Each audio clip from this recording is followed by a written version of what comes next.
Bom dia, boa tarde ou boa noite. Eu sou Moscou, estou aqui com Temujin e este é o Giro de Notícias. E vamos para as notícias. A primeira notícia que temos aqui vem do portal da UOL, a coluna do Chico Alves, numa reportagem dizendo: Polícia Militar usa Lei de Segurança Nacional e prende ativistas por faixa Bolsonaro genocida. Abre aspas. 5 militantes políticos ligados ao Partido dos Trabalhadores foram presos na manhã de hoje em Brasília pela Polícia Militar, dia 18 de março, às 3h25, após um protesto em frente ao Palácio do Planalto contra o presidente Jair Bolsonaro. Os manifestantes estenderam uma faixa com desenho inspirado em uma charge do cartunista Aroeira, em que o presidente aparece com feições diabólicas depois de pintar a cruz vermelha de um hospital de modo a transformá-la em uma suástica. Abaixo da cruz estão os dizeres Bolsonaro genocida. Bem, você quer comentar alguma coisa? Eu acho que não precisa comentar nada, né? Já tá muito dito. Não tem muito o que dizer, só a questão que eu queria puxar é que, por incrível que pareça, nós temos um empresário que está se mobilizando contra tudo isso, que é o Felipe Neto, e ele abriu hoje um movimento chamado Cala a Boca Já Morreu, para assessorar juridicamente todo mundo que está sendo perseguido pela polícia política de Bolsonaro e a família Bolsonaro, né, para combater esse projeto de genocídio que estamos tendo que engolir nesses últimos 2 anos. E o mais interessante disso é que é um empresário, né, que está financiando isso. Eu nunca vi um empresário brasileiro se opondo a um governo de direita. Para mim, isso é uma completa novidade. E eu acredito que para o Temudin também. Ele Mas, não é gente boa, não, tá? Não é porque ele tá se não. opondo a uma coisa. Por ele se opor, senhoras e senhores, por ele se opor a uma coisa significa apenas que ele tem um cérebro. Até aí, pandas também têm cérebros. Uhum. Mas continua a mesma coisa, né? Porque ele é um empresário liberal que tecnicamente está aí para defender a continuidade do sistema vigente atual. Lógico, de outros meios e métodos, né? Mas no momento em que estamos, eu acredito que toda ajuda é válida, né? Então, se ele está se dispondo a dar uma ajuda jurídica para aqueles que estão na linha de frente, eu acho perfeito. Seguimos agora para a próxima notícia. Essa notícia vem direto do site de notícias Sputnik Brasil, é uma agência de notícia russa, que diz: Adeus cloroquina, juiz proíbe Bolsonaro de divulgar campanhas sem embasamento científico. Essa notícia é do dia 17 de março. Abre aspas. Sentença proíbe governo federal de veicular peças publicitárias que possam sugerir comportamentos que não estejam estritamente embasados em pareceres técnicos de saúde pública. Aí na citação do juiz. A sentença prevê que a União deve se abster de veicular, seja nos meios físicos ou digitais, peças publicitárias que sugiram à população, abre aspas, comportamentos que não estejam estritamente embasados em diretrizes técnicas emitidas pelo Ministério da Saúde, com fundamento em documentos públicos de entidades científicas de notório reconhecimento no campo da epidemiologia e da saúde pública. A decisão se estende à divulgação de informações que não estejam estritamente embasadas em evidências científicas e ordena a promoção da campanha a respeito das formas de transmissão das formas de transmissão e prevenção da Covid-19, seguindo recomendações técnicas atuais.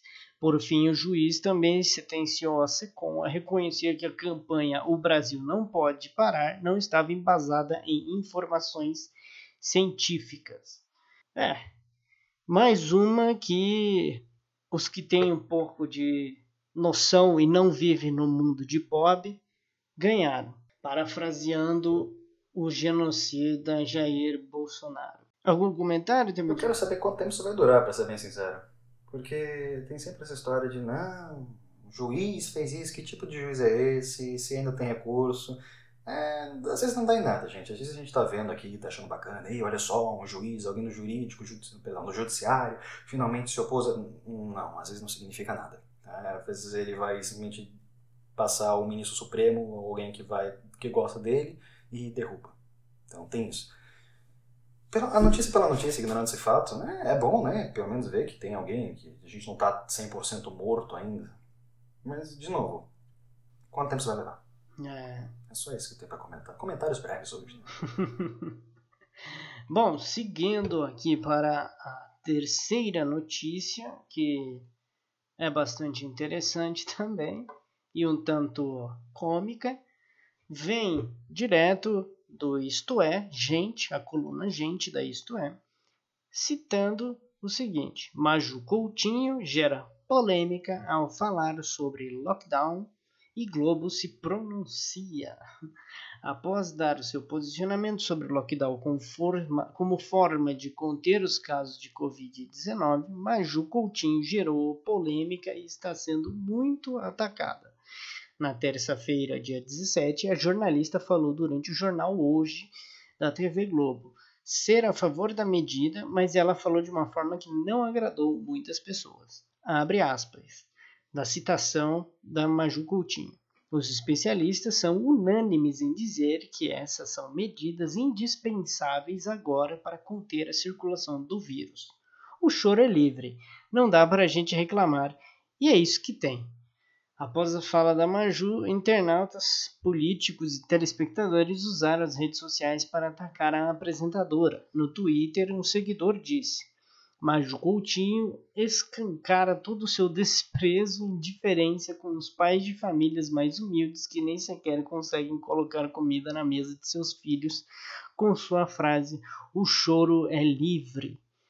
Lembrando a questão, né, que estão reclamando é puramente política, porque são todos apoiadores do Bolsonaro que não defendem auxílio emergencial e não defendem a lógica científica, né? Então, o que se esperar dessa gente? Tem um comentário, Temudinho?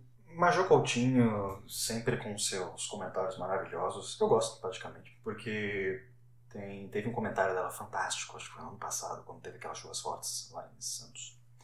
E teve desabamento, e aí ela teve eu não sei como é que ela consegue se safar com essas coisas que outros tentam fazer e acabam sofrendo um pouco por isso. Mas ela fez um comentário muito bom, como se fosse: enquanto o governo público não fizer alguma coisa de fato, nós vamos ter mais chuvas assim, que vai acabar tendo mais situações assim, e vai ter mais desculpas que nessa aqui. Aí ela deu a desculpa que o governo municipal deu, que é fenomenal. Agora, como também foi mencionado, é uma faca de dois gumes, nesse caso, ou como o Moscou falou, uma faca de dois legumes, que é... Parafraseando o problema maior... Parafraseando o Eduardo Bolsonaro. O filho do miliciano. As pessoas, elas não... O trabalhador, ele não pode entrar em quarentena. Ele não pode ficar em casa, porque ele não recebe nada, passa fome. E passar fome, eu acho que todo mundo aqui sabe, não é uma escolha. Né? Bacana, né? Então, como é que eu consigo explicar? A frase dela ela é engraçada, ela tem um impacto bom, ela é divertida porque ela mostra... Ela não estava nem falando para todo mundo, ela estava falando para o pessoal que dizia que não ia acontecer e isso e aquilo. Mas tem esse outro lado também que a gente tem que levar em consideração. Tá? Que todo mundo tem que saber desse tipo de coisa. O trabalhador não está em quarentena, não está seguindo as, entre aspas, medidas sanitárias porque o governo não deixa. Se desse dinheiro para todo mundo e mandasse todo mundo ficar em casa, dinheiro não para sair assim por dia, é só para comer mesmo, e mandasse ficar em casa, tá feito. Beleza, então. Então, seguimos para o próximo bloco da coluna de comentários. Coluna de comentários. Coluna de comentários. Quer começar, Temudinho? Hoje o Brasil bate mais um recorde fenomenal de mortos. Hoje o governo federal mais uma vez está pouco se lixando, os números vão continuar aumentando. Eu fico até meio triste de abrir a boca para falar de alguma coisa. Mas tá difícil encontrar um sorriso, né, ultimamente. Tem até umas matérias esquisitas aparecendo no jornal, vez outra, que é como comer comida estragada. Eu tava comentando aqui com o Moscou, a gente não conseguiu encontrar as matérias específicas. Eu vou dar uma cavucada pra ver se eu acho, mas como comer comida estragada, pão com mofo, arroz com aquelas larvinhas, aqueles bichinhos. O que tá vendo com a cabeça das pessoas? Elas realmente estão tão desprezando os outros que elas pararam simplesmente, Tá bom. Eu já tô cansado hoje. Se bem que hoje teve uma razão engraçada de rir, que a gente vai comentar mais tarde no Otário da Semana. Mas eu tô cansado, mil perdões. Eu não sei se eu... Comenta, fala aí, Moscou, talvez eu consiga engatar alguma coisa contigo. A minha coluna de comentários hoje seria uma posição política um tanto radical, como eu já venho me posicionado nos episódios anteriores, né?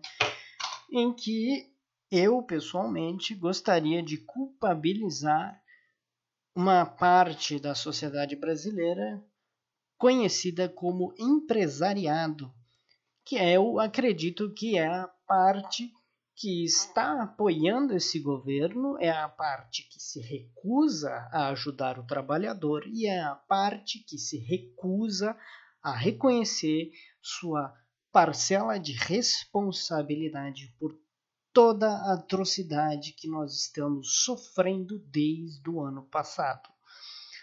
E assim, os empresários, nós temos que lembrar que eles sempre estão ali naquela bravata de dizer que eles são os geradores de emprego. Ok, mas eles não querem pagar nenhum salário mínimo para o trabalhador. Eles querem escravos, porque é uma elite escravocrata que ainda está no poder econômico no Brasil e que reproduz todas as barbáries cometidas durante a época colonial e imperial do Brasil. Nós não temos que ter orgulho dessas épocas, nós temos que ter consciência do que isso representa. Temos que ter noção de humanidade, que é uma coisa que, particularmente falando como alguém que cresceu dentro de uma sociedade chamada Brasil, sabe que o brasileiro não tem um pingo de noção de humanidade, não tem um pingo de empatia, não tem um pingo de amor ao próximo, porque a única coisa que nos ensinaram a fazer é a explorar aqueles que nós consideramos inferiores e a discriminar aqueles que nós consideramos como degenerados. Então fica aqui o meu comentário da semana com uma crítica, né, aos empresários. Eu vou acrescentar aí. Pode acrescentar aí. Todo mundo aí que tá vendo agora, essa é uma boa. O Moscou falou de salário mínimo. Entra no site do DIEESE, diese.org.br, e aí vocês vão ter uma tabelinha dentro dele, que é uma tabela sobre cesta básica, salário mínimo. Eles vão desde 94 até esse ano agora, que eles têm catalogado. Eles têm duas tabelas. Né? Uma é o salário mínimo nominal, ou seja, aquele que é pago, e o outro necessário. Então, vamos pegar aqui uma olhada rápida na tabela e vamos ver em julho de 1994, quando começou. O salário mínimo nominal era de R$ 64,79 e o necessário era de R$ 590,33, uma disparidade bem grande. Mas, graças a qualquer coisa, esses números mudaram, senhoras e senhores. Veja só, em fevereiro desse ano, o salário mínimo é de R$ 1.100. Tudo bem que o necessário é R$ 5.335,05, mas a gente ignora essa parte, aparentemente. Nunca na história que o DIEESE está marcando aqui, eu garanto que na história inteira do Brasil, enquanto houve salário mínimo, nunca existiu um salário mínimo decente. Porque lembre-se, senhoras e senhores, salário mínimo cobre muitas coisas, inclusive lazer. Não fica só em necessidades, porque as pessoas elas não vivem de necessidades. Era sobre salário mínimo que eu queria falar mesmo. As necessidades básicas do ser humano é comer, ter um lugar para dormir, ter um lugar para viver, ter o seu lazer, ter a sua educação, e isso não é barato. E os caras simplesmente acham que pagando 1.000 conto é o suficiente para uma dona de casa que mora sozinha com os filhos, não tem uma ajuda da família, não tem marido, né? Porque a maior parte da população masculina não assume a responsabilidade paternal. E aí o cara vem querer dizer que mulher tem que receber menos porque engravida. Olha, eu não sei você, mas se você, caro ouvinte, que não tem uma certa aversão a esse tipo de comentário, o que eu posso dizer é que você é um genocida, assim como o Jair Bolsonaro e a sua corja de empresários. E eu digo corja mesmo porque são eles que propagam hoje em dia as fake news contra as medidas de isolamento, contra as medidas de auxílios emergenciais, que nós temos hoje uma oposição ao governo que está literalmente há um ano discutindo e tentando fazer com que as mínimas condições do trabalhador sejam outorgadas lá, porque eles não querem pagar mais os R$600, eles querem pagar 150, R$200 agora, 3 meses só. Caramba! Ele depois vem querer tirar sarro do Suplicy. O Suplicy tem razão, por mais que ele seja um Matarazzo, que ele é sim um Matarazzo, ele foi parte da aristocracia, a aristocracia industrial da época Vargas, mas o cara tem muito mais consciência de classe do que a maior parte dos empresários, né? Então, assim, não tenho empatia por empresário, não tenho gosto por esse governo, é um governo genocida sim, e se vier polícia política aqui na minha casa, eu vou fazer um escarcéu com eles. Enfim, vamos seguindo pro próximo bloco. Eu vou fazer um escarcéu com eles, algemar. Me larguem! Eu vou sair daqui gritando, falando que eu vou esfregar o cu no banco do carro. De certa forma. Tem um comentário fantástico para fazer, senhoras e senhores. Olha só, quem seria eu se não fosse Moscou para me trazer essa dádiva da vida? Como é que um jogador de futebol, em meio à porcaria de uma pandemia, decide ir num cassino para jogar? E a pior parte, o cassino fecha com ele lá dentro. E quem está à frente do fechamento disso é um ex-ator pornô? Alguém me explica o que está acontecendo, que eu tô perdido na história do Brasil? Você viu isso, Moscou? Foi acho que o Gabigol, né? Foi o Gabigol. Foi o Gabigol. O Gabigol ia me seguir dentro de um cassino aqui em São Paulo, aí chega a Polícia Federal e junto tá o Frota pra fechar o estabelecimento. Podemos discutir isso no próximo bloco. Mas antes, vamos fazer o herói da semana, né? Ah, sim. Senhoras e senhores, notícias pediram isso. Existe uma necessidade agora do herói da semana. Então nós debatemos aqui e Moscou, por favor, apresente o nosso herói da semana. Então agora vamos para o herói da semana. Herói da semana. Chutal! O herói da semana. Como é que eu posso explicar? A notícia vem do portal do Isto É, com o título: Cadeirante invade a agência do INSS com bomba falsa. Abre aspas. Não queria ferir ninguém. Uma agência do INSS em São Caetano do Sul, na região metropolitana de São Paulo, teve que ser esvaziada após um homem entrar no local com uma bomba falsa sobre o seu corpo na terça-feira, dia 16 de março.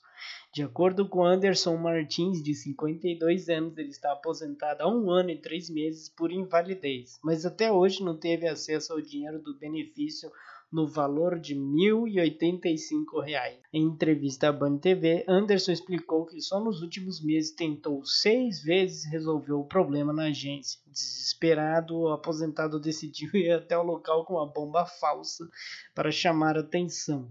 O prédio da agência foi esvaziado e o trânsito na região interrompido. Equipes dos bombeiros e da polícia, incluindo batalhões de operações especiais. Não é em São Paulo? Por que o BOP veio para cá? Enfim, foram acionados a negociarem uma rendição. Quase 1 hora depois, Anderson se entregou. Isso... É um herói. Então, mas isso... Senhoras e senhores, a gente fala herói, mas isso é um trabalhador brasileiro, melhor, aposentado, desesperado. Então, eu ia falar, isso é basicamente uma síntese do meu discurso da coluna da semana. Sim, sim. Porque o cara não ganha nem R$ 1.085 há mais de 1 ano. Ele tá vivendo como esse cara? Simples assim. Esse é o ponto. Ó, eu tenho uma recomendação para fazer para vocês. Momento recomendação. Existe uma pessoa no Twitter chamada Zamiliano, grande camarada Zamiliano, um abraço para ele. Ele não escuta, mas um dia, se for alguma coisa acontecer, ele vai ouvir. Quem sabe? E ele é assistente social e ele conta muitas histórias que ele passa. E hoje, por, sei lá, cargas d'água, que bom que acabou caindo, ele comentou a história, hoje foi ontem, memória minha ruim. Ele comentou a história de uma moça que estava pedindo auxílio e começou a se desculpar, dizendo perdão que eu tô pedindo auxílio. Deixa eu até ver se eu pego o tweet dele, que é fenomenal. Gente, a culpa não é dessa moça. Ele fala isso, eu reitero, a culpa não é dessa moça, que este governo é um lixo e que não se importa com ninguém. Quer dizer, que nenhum governo que já pisou no Brasil de fato se importa, porque se importa pela metade, né? Tá aqui, ó, Dona Marta. Foi pedir cesta básica, porque ela não tinha mais comida. Gente... O país que mais produz alimentos na Terra, o país que mais produz gado na Terra, o país que mais produz tudo de comida na Terra e não tem comida, ou se a comida tem é muito cara. Eu volto a dizer, acho que foi no comentário. Quando é que foi, Moscou, que eu comentei sobre o preço da comida e estava caro? O preço continua caro pra caramba! Olha, tá caro, tá tudo caro nessas graças. O ápice tudo bem que não vai ser comida agora, mas para vocês verem o nível retardado que é luva de látex, essas descartáveis que o pessoal usa por conta do vírus e tudo mais, que antes da pandemia, uma caixa com 150 luvas era algo, sei lá, R$20, uma coisa assim. Aí começou, entre as primeira fase, não se engane, nós não estamos na segunda fase da pandemia. Essa é a primeira com extras. Então se encontrava por, sei lá, 180, R$200. Aí saiu voltou a, entre aspas, fase intermediária, que mentira, mas enfim. E aí o preço caiu para R$60, R$50, ainda caro. E aí você vê agora que o negócio está explodindo de vez, o Brasil inteiro está se acabando, o mapa inteiro ficou vermelho, o pessoal que não dizia que a bandeira quisesse ficar vermelho, o chão está vermelho pelo sangue de tantos que morreram. Aí agora você tem uma caixa de luva por R$300, né? É uma grande piada com a cara do brasileiro. Você vê que o pessoal está vendendo carne. Senhoras e senhores, as pessoas estão vendendo carne nos mercados com aquelas redinhas e treco para fazer barulho se você passa naqueles detector de metal. É muita... É absurdo, né? A gente tá na merda. A gente tá na merda, porque só tem governo bosta. E mais aqui, seguindo um pouco mais pro final da reportagem, diz o seguinte: o homem foi levado para o hospital da cidade, passou por atendimento psiquiátrico, foi liberado pelos médicos. Conforme o aposentado, ele é diabético, cardíaco e em 2020 precisou amputar as 2 pernas e agora vive em uma cadeira de rodas e dependendo da ajuda de parentes. Aí, meu caro ouvinte, você, se for por um descaso apoiador do governo Bolsonaro, você vai me dizer que esse cara é só um azarado e que os empresários não têm culpa disso? Você merece levar uma bofetada no facho, no mínimo. Enfim, vamos seguir então para o próximo último bloco, o Otário da Semana. Prêmio Otário da Semana. Bom, o vencedor do Otário da Semana vai para o Gabigol. O prêmio de vencedor do Otário da Semana vai para o Gabigol com a seguinte notícia: Gabigol se pronuncia após ser flagrado em cassino com 200 pessoas pela polícia. Abre aspas. Faltou sensibilidade. Segundo Gabriel Barbosa, ele visitou o local para jantar entre amigos e não imaginava que o evento seria tão grande. Abre aspas na fala do Gabigol. Não tenho costume de ir a cassino. A única coisa que jogo é videogame. Estava com os meus amigos. Fomos comer. Quando estava indo embora, a polícia chegou e mandou todo mundo ir para o chão. Embora tenha tentado amenizar sua culpa, o atacante do Flamengo reconheceu que errou. Faltou sensibilidade da minha parte. Era meu último dia de férias e eu estava feliz de estar com meus amigos. Faltou sensibilidade. Mas usei máscara e álcool gel. Quando percebi que tinha um pouquinho mais de gente, estava indo embora. Sei. O cara não percebeu que tinha 200 pessoas na festa. A parte mais engraçada disso é que quem queria aparecer de fato na notícia não aparece, né? Que é o Frota. O Frota vai todo posudo pra aparecer, mas a pessoa ignorou porque encontraram o Gabigol lá dentro. Gabigol esse que só traz tristeza, né? Não trouxe o Mundial pro Brasil, agora me dá uma dessas. Poxa vida, rapaz. Então, só para concluir a notícia aqui, eu vou ler o último trecho. Já na delegacia, Gabigol assinou um termo circunstanciado e se comprometeu a participar de atos judiciais quando requisitado e a não aglomerar mais. O ídolo da torcida do Flamengo não será indiciado, mas o caso será investigado pelo Ministério Público, que decidirá se abre um processo ou não. E parabéns, Gabigol. Você levou o prêmio de otário da semana.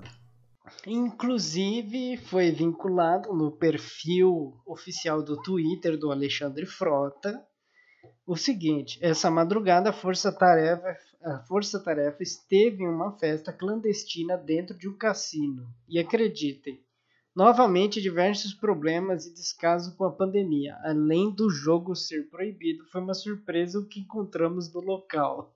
Aí a foto do Gabigol. Outra notícia engraçada é que fecharam Bahamas, né? Aquele prostíbulo. Isso foi hoje, ou ontem, uma coisa assim. E aí o dono lá, esqueço o nome da criatura. É quase um personagem de tão caricato que é o ser humano. Falando que não, isso aqui é um hotel. Uhum. E, nós temos aqui algumas não, né? Uma menção honrosa a uma agência de notícias do Mato Grosso, chamado O Documento. Opa! A notícia diz o seguinte: empresários de Cuiabá vão fretar avião para tomar Sputnik 5 em Cuba por R$30 mil cada cabeça. Essa é uma notícia falsa que foi vinculada pelos meios de comunicação, em que o G1 do Mato Grosso desmente, mas ela diz o seguinte: o desespero em busca do imunizante contra a Covid-19 levou um grupo formado por empresários profissionais liberais e autônomos da capital a planejar provável viagem a Cuba, orçado em R$3,6 milhões. Ao todo devem embarcar rumo à Ilha dos Castros 120 pessoas, devidamente testadas, exames de PCR e com mais de 18 anos, aptas a tomar a vacina Sputnik 5. Cada passageiro vai desembolsar R$30 mil. Do valor arrecadado, 2 milhões vão custear o fretamento da companhia aérea e os outros 1 milhão será doado ao governo cubano responsável pela disponibilidade de aplicação das vacinas. A menor parte, 600 mil, será usado para o pagamento de hospedagens e alimentação do grupo em Havana. É a completa desmoralização do governo Jair Bolsonaro. Eles conseguem criticar um monte de coisa. É uma notícia falsa. Mas eles conseguem criticar um monte de coisa estereotipada que a gente tem aqui no Brasil, que eu acho incrível. Inclusive até o próprio governo cubano desmentiu essa daí, de tão idiota que é essa notícia que o pessoal inventou. E aí os mídias começam a copiar e colar. Assim, o pessoal com bando de idiota, né? jornalistas, né?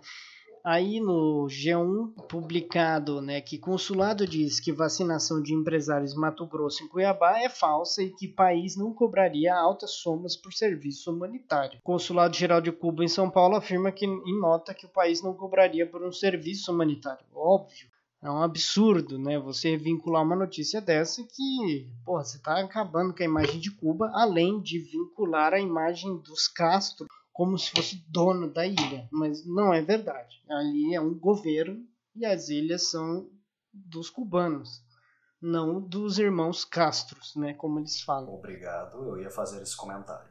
Não preciso mais. Aí abre aspas. Esta notícia é falsa, nenhuma das 5 vacinas candidatas cubanas foi ainda aprovada, das quais 3 estão em fase 3 de testes clínicos. A vacinação da população não começou em Cuba, muito menos dos estrangeiros. As doses estão sendo aplicadas apenas como parte de ensaios clínicos.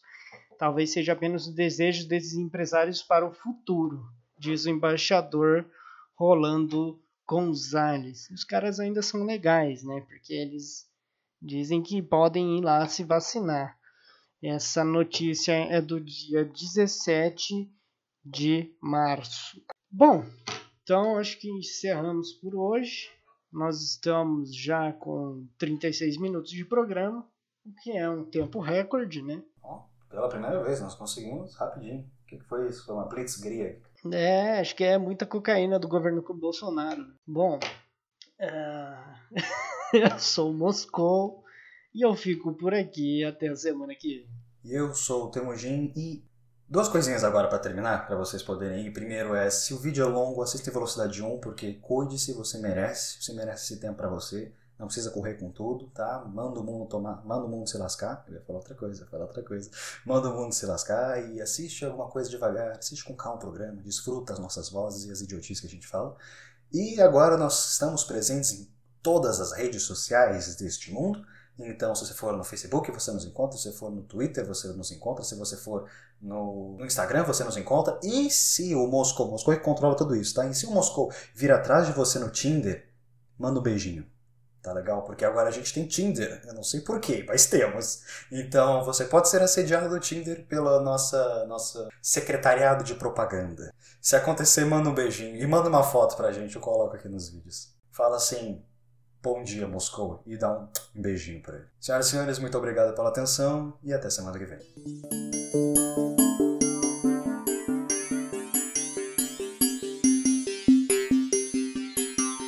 Caso você encontre o coronavírus, não se preocupe. Coma ovo, alho, gengibre, mel.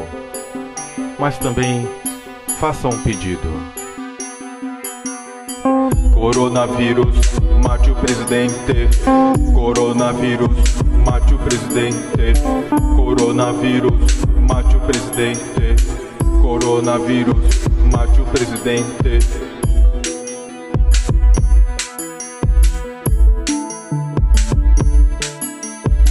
Se todos nós desejarmos, pode acontecer.